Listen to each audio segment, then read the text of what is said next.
Neobvykle pridal do tejto prezentácie aj fotky, ktoré vznikali ešte v podstate pred štúdiom na vysokej škole a vtedy som sa venoval aktívne dokumentárnej fotografii. Študoval som fotografie, knihy slovenských, českých a zahraničných dokumentárnych fotografov a v podstate takto som našiel tú krásu a poetiku fotografického obrazu. Keďže pochádzam z Horného Spiša, tak tá téma Rómov mi prišla veľmi fajn ako Pardon. Takže toto boli ešte začiatky pred vysokou školou. Neskôr, po príchode na vysokú školu výtvarných umení som mal možnosť poznať fotografiu v jej širokej pestrosti a moja práca začala byť viac subjektívnejšia. Dokumentu som sa prestal venovať a tie fotografie boli viac také, pôsobili viac výtvarnejšie. I keď každý ten jeden záber ako vychádza z reálneho sveta, tá inscenácia je tam viac menej minimálna.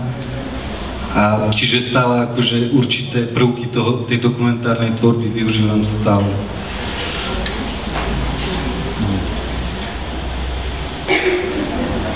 To bola séria Vizuálny knockout, kde som sa snažil vyhľadávať jednoduché banálne momenty a ich absurdným spojením a centrálnou kompozíciou som sa snažil vyvolať nejaký expresívny náboj, ktorý by atakoval zrakové zmysly diváka. Toto je pohľad do inštalácie. Mal som tu možnosť prezentovať s kolegami svoje fotografie na Parifoto v roku 2010, kde ma vybrali nezávislí kurátori a mojich kolegov z portfólia Photopod Gallery. Toto je ďalší projekt,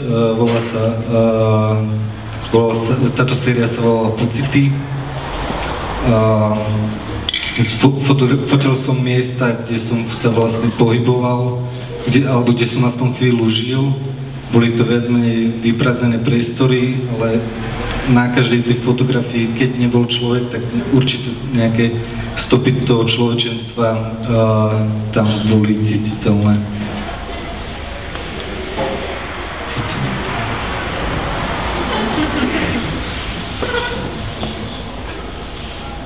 Toto je, v roku 2009 vyšla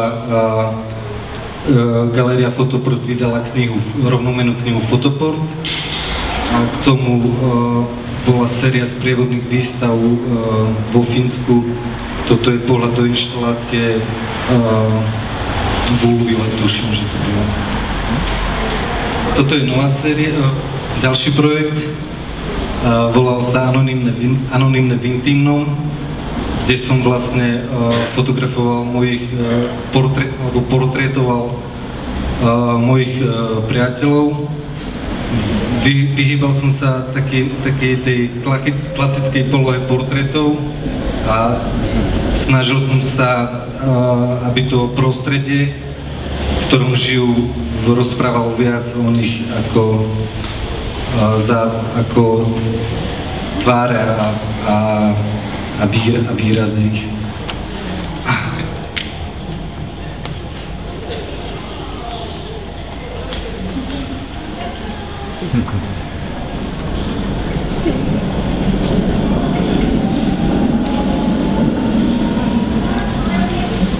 Dúfam, že tie fotografie hovoria viac ako ja. Toto je ďalší projekt, kedy som už počase vyšiel s kamerou do exteriéru a snažil som sa dokumentovať nejaké miesta, v ktorých sa vytrácal život, alebo ich pôvodne